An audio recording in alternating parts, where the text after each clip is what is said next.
Ibra TV ne verra plus jamais comme avant. Wesh l'équipe, j'espère que vous allez tous bien. Avant de commencer la vidéo, je tiens à remercier tous les nouveaux abonnés, vous êtes de plus en plus. Et je tiens particulièrement à remercier le site La Sueur qui ont partagé l'un de mes tweets, ce qui m'offre une énorme visibilité.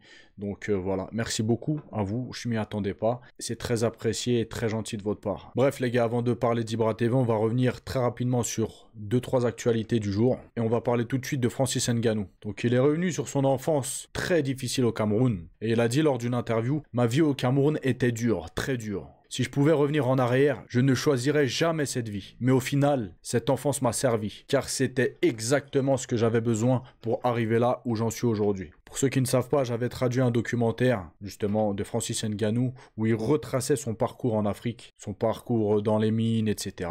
Donc c'est une très très belle vidéo qui dure 10 minutes. Allez jeter un coup d'œil si vous voulez. Maintenant on va parler de Khamzat Chimaev et Paulo Costa. Vous saviez qu'il y a quelques semaines ils devaient s'affronter, chose qui ne s'est pas faite. Et là justement Paulo Costa il revient sur cet affrontement. Et il a demandé à l'UFC, à Dana White, de reprogrammer le combat. Mais il semblerait que Khamzat ne soit pas chaud. Il a dit quoi lors d'une interview? J'ai persistamment demandé à l'UFC de reprogrammer ce combat pour l'UFC en Arabie Saoudite. Je ne peux pas envisager un meilleur main event de 5 rounds pour le moment, car cela aurait du sens au Moyen-Orient. J'aimerais beaucoup le battre là-bas, mais on dirait que le gourmet tchétchène ne veut pas de cette fumée. Donc les gars, moi c'est un combat qui me hype beaucoup, c'est un combat que j'aimerais voir. Je sais pas ce que vous en pensez, si vous c'est un combat qui vous attire plus que ça ou pas. Moi en tout cas c'est le cas et j'espère que ça va se faire le plus rapidement possible. Et au pire des cas, il semblerait que si Paulo Costa n'arrive pas à affronter Khamzat Chimaev, il envisage de combattre Robert Whittaker. Personnellement, Robert Whittaker, c'est l'un de mes combattants préférés. Donc, à la rigueur, s'il affronte Robert Whittaker, je pense que ça ferait un beau combat, mais bon, ça me hype beaucoup moins et je suis moins... Ouais, je suis moins hypé, quoi. En tout cas, j'espère que ce combat aura lieu, mais on verra ce que Dana White décidera, quoi. Donc là, on va revenir sur l'info que vous attendez tous. Ibra TV est sorti de son opération et il a fait une story Instagram que je vais vous partager tout de suite. Donc voilà, courage à lui. Et j'aurais une question, moi, à te poser, t'as vu? Est-ce que, vu ce qui t'est arrivé, tu comptes arrêter le MMA définitivement ou tu comptes persister et continuer en fait. Moi personnellement, si j'étais toi, si j'avais ton statut social, personnellement j'arrêterais. En tout cas, il a un combat de prévu pour juin 2024, donc ouais, dans 6 mois à peu près. On verra s'il le fera ou pas. S'il arrête sa carrière de MMA, entre guillemets, moi je le comprendrais personnellement, hein, parce que je ferais la même chose. Ah ouais, petit message aux jeunes aussi qui pensent que les sports de combat c'est la fête. Les gars, dans les sports de combat, on peut se blesser plus ou moins sérieusement, d'accord? Moi j'ai eu côte cassée, je vais encore d'en avoir une là, il y a un mois. Mâchoire cassée, j'ai eu aussi. Bah, doigt de pied, machin, nanan. Il y en a qui ont des grosses blessures. Vous regardez la Ibra TV, c'est l'œil, bah, il sera handicapé à vie, quoi. Ça, c'est des très très grosses blessures. Moi, dans ma jeunesse, un lutteur que je connaissais, Johan, big up à toi si tu vois la vidéo. Il s'est mangé une souplesse, il est tombé sur la nuque, il est devenu tétraplégique. Il y a beaucoup beaucoup de blessures. Donc, n'hésitez pas, les gars, à l'entraînement, à mettre des équipements. Le casque, etc. Je sais quand on a 20 ans, etc. On se dit ouais, le casque c'est pour les faibles, etc. Mais pas du tout. Le casque, vous vous préservez, ça vous permet de travailler plus durement. Donc mettez des casques, mettez des protections et faites très attention à vous parce que vraiment les sports de combat, encore une fois, c'est pas de la rigolade. Bref, je vais vous laisser tout de suite avec la vidéo les gars. Salut les gars, salut tout le monde. J'aimerais bien vous dire merci pour tous vos messages, que ce soit les amis, les connaissances. J'ai reçu beaucoup de messages pour le soutien. J'avais pas le moral, j'avais pas la tête pour répondre, mais j'ai eu vos messages, ça me fait plaisir. C'est la vie, ça arrive, c'est des choses qui arrivent, donc on doit l'accepter. Voilà, il y a des choses pires que ça qui arrivent à des gens. Même si l'œil, voilà, c'est quelque chose de très important pour percevoir la vie. Donc, mais bon, c'est pas grave. J'ai un autre œil, même si celui-là, il n'est pas très fonctionnel. Je vais pas voir comme avant. Je vais voir un petit peu, mais ce sera pas comme avant. Donc voilà, tout ça pour dire merci. C'est des choses qui arrivent. On va surmonter ça. C'est rien. C'est rien. Bref les amis, n'oubliez pas de vous abonner, de liker, partager et laisser un commentaire pour le référencement. C'est hyper important, ça m'aide beaucoup et c'est gratuit. Je vous dis à la prochaine vidéo.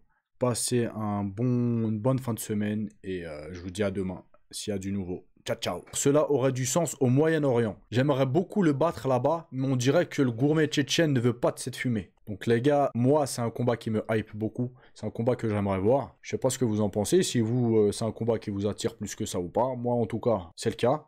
Et j'espère que ça va se faire le plus rapidement possible. Et au pire des cas, il semblerait que si Paulo Costa n'arrive pas à affronter Khamzat Chimaev, il envisage de combattre Robert Whittaker. Personnellement, Robert Whittaker, c'est l'un de mes combattants préférés. Donc, à la rigueur, s'il affronte Robert Whittaker, je pense que ça ferait un beau combat, mais bon, ça me hype beaucoup moins et je suis moins... Ouais, je suis moins hypé, quoi. En tout cas, j'espère que ce combat aura lieu, mais on verra ce que Dana White décidera, quoi. Donc là, on va revenir sur l'info que vous attendez tous. Ibra TV est sorti de son opération et il a fait une story Instagram que je vais vous partager tout de suite. Donc voilà, courage à lui. Et j'aurais une question, moi, à te poser, t'as vu? Est-ce que, vu ce qui t'est arrivé, tu comptes arrêter le MMA définitivement ou tu comptes persister et continuer en fait. Moi personnellement, si j'étais toi, si j'avais ton statut social, personnellement j'arrêterais. En tout cas, il a un combat prévu pour juin 2024, donc ouais, dans 6 mois à peu près. On verra s'il le fera ou pas. S'il arrête sa carrière de MMA, entre guillemets, moi je le comprendrais personnellement, hein, parce que je ferais la même chose. Ah ouais, petit message aux jeunes aussi qui pensent que les sports de combat c'est la fête.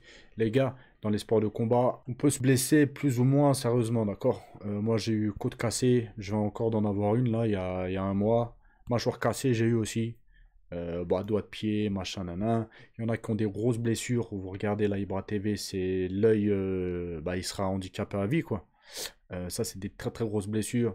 Moi, dans ma jeunesse, un lutteur que je connaissais, Johan, big up à toi si tu vois la vidéo. Il s'est mangé une souplesse, il est tombé sur la nuque, il est devenu tétraplégique. Il y a beaucoup beaucoup de blessures. Donc, n'hésitez pas, les gars, à l'entraînement, à mettre des équipements. Le casque, etc. Je sais quand on a 20 ans, etc., on se dit ouais, le casque c'est pour les faibles, etc. Mais pas du tout. Le casque, vous vous préservez, ça vous permet de travailler plus durement. Donc mettez des casques, mettez des protections et faites très attention à vous parce que vraiment les sports de combat, encore une fois, c'est pas de la rigolade. Bref, je vais vous laisser tout de suite avec la vidéo, les gars. Salut les gars, salut tout le monde. J'aimerais bien vous dire merci pour tous vos messages, que ce soit les amis, les connaissances. J'ai reçu beaucoup de messages pour le soutien. J'avais pas le moral, j'avais pas la tête pour répondre, mais j'ai vu vos messages, ça me fait plaisir. C'est la vie, ça arrive, c'est des choses qui arrivent, donc on doit l'accepter. Voilà, il y a des choses pires que ça qui arrivent à des gens. Même si l'œil, c'est quelque chose de très important pour percevoir la vie. Donc, mais bon, c'est pas grave. J'ai un autre œil, même si celui-là, il n'est pas très fonctionnel. Je vais pas voir comme avant. Je vais voir un petit peu, mais ce sera pas comme avant. Donc voilà, tout ça pour dire merci. C'est des choses qui arrivent. On va surmonter ça. C'est rien. C'est rien. Bref, les amis, n'oubliez pas de vous abonner, de liker.